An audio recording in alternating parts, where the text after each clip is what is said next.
Good evening, this is Rob from GRAF, and this week we're continuing our video blog series by talking about gross domestic product, that incredibly exciting subject.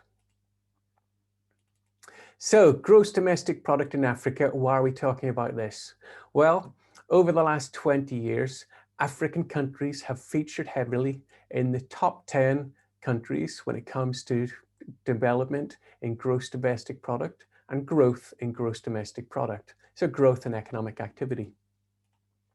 If you look at the figures from 2014, you can see all of sub-Saharan Africa, bright green, so over 4% economic growth. So they're matching China and Southeast Asia in that respect.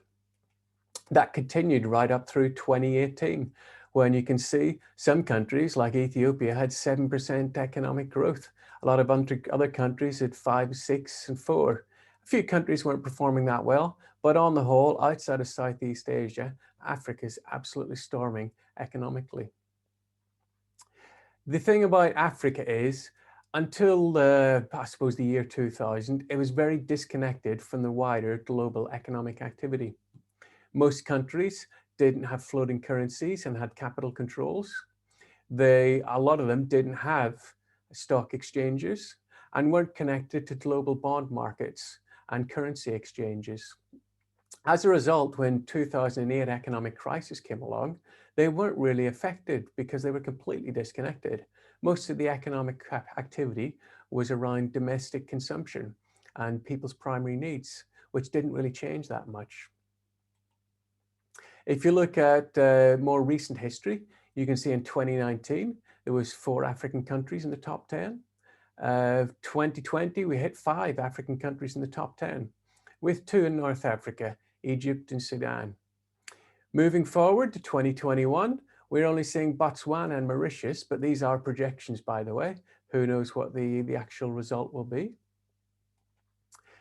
One issue with Africa and economics is the resource curse. Africa is so well endowed with natural resources, and as a result, a third of its economic activity is based around natural resources. That's great when commodity prices are high, but when commodity prices fall, it can cause real issues for the wider economy. However, the good side is only a third of activity is natural resources.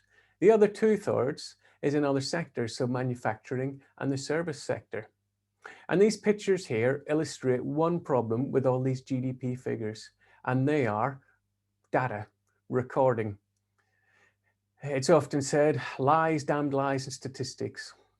Well, the African Development Bank suggests that up to 80% of all employment in Africa is in the informal sector, which generally isn't recorded.